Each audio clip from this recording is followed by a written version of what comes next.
ଏକ ଭଲ ଜୀବନ ନେଇ ଆମେ କେମିତି ବଞ୍ଚିବା, ଏହା ପ୍ରତ୍ୟେକ ବ୍ୟକ୍ତିଙ୍କ ଠାରୁ ଭିନ୍ନ ପ୍ରକାରର ହୋଇପାରେ। କିନ୍ତୁ ଏଠାରେ କିଛି ସାଧାରଣ ନୀତି ଅଛି ଯାହାକୁ ଅନେକ ଲୋକ ସାହାଯ୍ୟକାରୀ ମନେ କରନ୍ତି। ପ୍ରଥମେ ତୁମର ମୂଲ୍ୟ ନିର୍ଣ୍ଣୟ କର। ତୁମ ପାଇଁ ପ୍ରକୃତରେ କ'ଣ ଗୁରୁତ୍ୱପୂର୍ଣ୍ଣ ଏବଂ ତୁମେ ତୁମ ଜୀବନରେ ପ୍ରାଥମିକତା ହେବାକୁ ଚାହୁଁଥିବା ବିଷୟରେ ଚିନ୍ତା କରିବାକୁ ସମୟ ନିଅ। ଏଥିରେ ସମ୍ପର୍କ, ବ୍ୟକ୍ତିଗତ ଅଭିବୃଦ୍ଧି, ସ୍ୱାସ୍ଥ୍ୟ, ବୃତ୍ତି, ଆଧ୍ୟାତ୍ମିକତା କିମ୍ବା ଅନ୍ୟାନ୍ୟ ଦିଗ ଅନ୍ତର୍ଭୁକ୍ତ ହୋଇପାରେ। ଦ୍ୱିତୀୟରେ, ଲକ୍ଷ୍ୟ ସ୍ଥିର କରନ୍ତୁ। ସ୍ୱଚ୍ଛ ହାସଲ ଯୋଗ୍ୟ ଲକ୍ଷ୍ୟ ପ୍ରତିଷ୍ଠା କରନ୍ତୁ ଯାହା ଆପଣଙ୍କର ମୂଲ୍ୟ ସହିତ ସମାନ ଅଟେ। ତୁମେ ସେମାନଙ୍କ ଆଡ଼କୁ କାମ କଲାବେଳେ ଏହି ଲକ୍ଷ୍ୟଗୁଡ଼ିକ ଦିଗ ଏବଂ ପ୍ରେରଣା ଯୋଗାଇପାରେ। ତୃତୀୟରେ, ସନ୍ତୁଳନ ବଜାୟ ରଖନ୍ତୁ।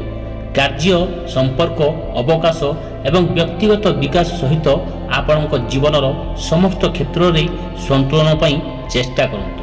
ଅନ୍ୟମାନଙ୍କ ଖର୍ଚ୍ଚରେ ଗୋଟିଏ ଦିଗ ଉପରେ ଅତ୍ୟଧିକ ଧ୍ୟାନରୁ ଦୂରେଇ ରୁହନ୍ତୁ। ଚତୁର୍ଥରେ, କୃତଜ୍ଞତା ଅଭ୍ୟାସ କରନ୍ତୁ। ଆପଣଙ୍କ ଜୀବନରେ ଆପଣ ପ୍ରଶଂସା କରୁଥିବା ଜିନିଷଗୁଡ଼ିକ ଉପରେ ନିୟମିତ ପ୍ରତିଫଳିତ କରି କୃତଜ୍ଞତାର ମାନସିକତା ସୃଷ୍ଟି କରନ୍ତୁ।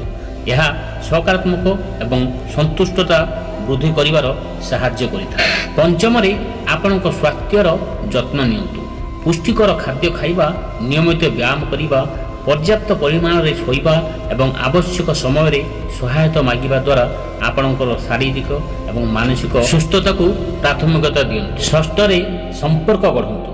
ବନ୍ଧୁ, ପରିବାର ଏବଂ ସମ୍ପ୍ରଦାୟ ସହିତ ଅର୍ଥପୂର୍ଣ୍ଣ ସଂଯୋଗ ସ୍ଥାପନ ପାଇଁ ସମୟ ଏବଂ ଶକ୍ତି ବିନିଯୋଗ କରନ୍ତୁ। ଦୃଢ଼ ସମ୍ପର୍କ ସମର୍ଥନ, ଆନନ୍ଦ ଏବଂ ଏକ ଭାବନା ପ୍ରଦାନ କରିପାରିବେ। ସପ୍ତମରେ, ଆହ୍ୱାନଗୁଡ଼ିକୁ ଆଲିଙ୍ଗନ କରନ୍ତୁ। ପ୍ରତିବନ୍ଧକ ଅପେକ୍ଷା ଅଭିବୃଦ୍ଧି ଏବଂ ଶିକ୍ଷଣ ପାଇଁ ସୁଯୋଗ ଭାବରେ ଚ୍ୟାଲେଞ୍ଜ ଏବଂ ଅସୁବିଧାକୁ ଦେଖନ୍ତୁ। ଜୀବନର ଉତ୍ଥାନ ପତନକୁ ଆଡ଼ାଇବା ପାଇଁ ସ୍ଥିରତା ଏବଂ ଅନୁକୂଳତା ବିକାଶ କରନ୍ତୁ। ଅଷ୍ଟମରେ, ନିଜର ମନୋବୃତ୍ତିରେ ବଞ୍ଚନ୍ତୁ। ଆପଣଙ୍କ ପସନ୍ଦ ସହିତ ସମ୍ପୂର୍ଣ୍ଣ ଭାବରେ ଜଡ଼ିତ ହେବା ଏବଂ ପ୍ରତ୍ୟେକ ମୁହୂର୍ତ୍ତରେ ସମୃଦ୍ଧତାକୁ ପ୍ରଶଂସା କରିବା ପାଇଁ ମନୋବୃତ୍ତିର ଅଭ୍ୟାସ ରଖନ୍ତୁ।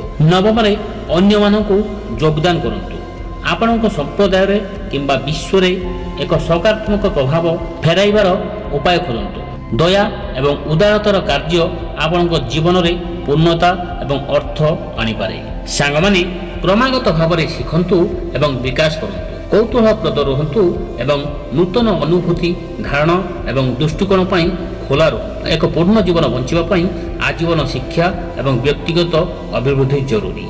ସାଙ୍ଗମାନେ, ପରିଶେଷରେ ଏକ ଭଲ ଜୀବନଯାପନ କରିବା ଉଦ୍ଦେଶ୍ୟମୂଳକ ପସନ୍ଦ, ଆତ୍ମସଚେତନତା ଏବଂ ଏକ ଜୀବନ ସୃଷ୍ଟି କରିବାକୁ ଏକ ପ୍ରତିବଦ୍ଧତା ଅନ୍ତର୍ଭୁକ୍ତ କରେ ଯାହା ତୁମର ମୂଲ୍ୟ ଏବଂ ଆକାଂକ୍ଷା ସହିତ ସମାନ ଅଟେ। ଜୟ ଜଗନ୍ନାଥ ସାଙ୍ଗମାନେ, ଏହିଭଳି ମହତ୍ତ୍ୱପୂର୍ଣ୍ଣ କଥା ଜାଣିବା ପାଇଁ ଚ୍ୟାନେଲଟିକୁ ସବସ୍କ୍ରାଇବ୍ କରନ୍ତୁ ଏବଂ ଭିଡ଼ିଓକୁ ଗୋଟେ ଲାଇକ୍ କରନ୍ତୁ। ଜୟ ଜଗନ୍ନାଥ।